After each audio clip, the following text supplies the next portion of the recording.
कहते हैं हर गांव में कोई ना कोई रहस्य छिपा होता है, लेकिन इस पहाड़ी गांव का रहस्य कुछ ज्यादा ही अजीब था। लोग कहते थे पहाड़ के उस पार एक झरना है, एक ऐसा झरना जहां अगर कोई रात में हंस दे तो उसकी हंसी हमेशा के लिए वहीं गूंजती रहती है। कई लोग गए पर लौटे कितने किसी को नहीं पता। बाकी सबने बस डर की कहानी सुनी और आगे बढ़ गए। पर उस गाँव में 3 दोस्त रहते थे, अर्जुन, सुल्तान और मीना। तीनों की सोच अलग थी, पर एक चीज सब में थी, जिज्ञासा, कुछ नया करने की, कुछ जानने की। जब किसी ने झरने की कहानी सुनाई तो तीनों के दिल में एक ही ख्याल आया, क्यों ना जाकर खुद देखा जाए कि सच्चाई क्या है। रात चुनी गई, आसमान में बादल थे, हवा ठंडी थी और सुल्तान की पुरानी बाइक जो किसी भूत की तरह कर की आवाज कर रही थी। रास्ता पहाड़ों से गुजरता था, कहीं मिट्टी फिसलन भरी, कहीं झाड़ियाँ सरसराती, कभी उल्लू की आवाज, कभी हवा की और कभी अपने ही दिल की धड़कन सुनाई देती थी। फिर भी तीनों हंसते हुए आगे बढ़ते रहे, जैसे डर को भी मजाक में उड़ा दिया हो। धीरे धीरे धुंध और गहरी होती गई, पेड़ों की शाखाएं झुककर जैसे रास्ता रोक रही थीं और फिर वो दिखाई दिया, वो झरना चांद की हल्की रोशनी में चमकता हुआ, पर इतना शांत कि सन्नाटा तक डराने लगे। झरने के किनारे एक पुराना लकड़ी का बोर्ड पड़ा था, धूल में दबा हुआ, लेकिन उस पर लिखा साफ दिखाई दे रहा था, यहाँ हंसना मना है। वो पंक्ति जैसे हवा में गूंज उठी और अगले ही पल सब कुछ बदल गया। अचानक कहीं से एक धीमी पर साफ हंसी सुनाई दी, जैसे कोई दूर से धीरे धीरे कह रहा हो,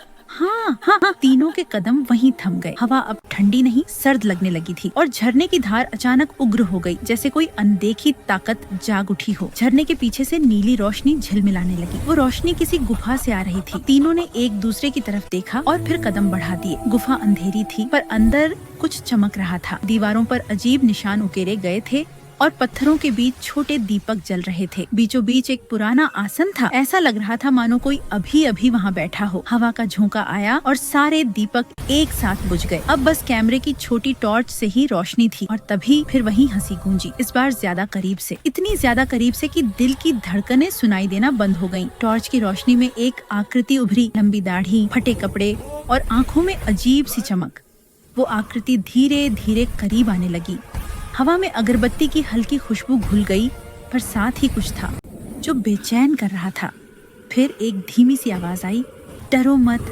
वो आवाज इंसान की नहीं थी, जैसे कोई पुरानी रिकॉर्डिंग चल पड़ी हो।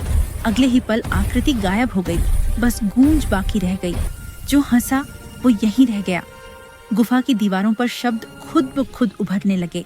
हवा तेज हो गई, धूल उड़ने लगी, गूंज और भी ऊंची हुई, हाँ हाँ हाँ, और गुफा कांपने लगी, जैसे पूरा पहाड़ जीवित हो उठा हो।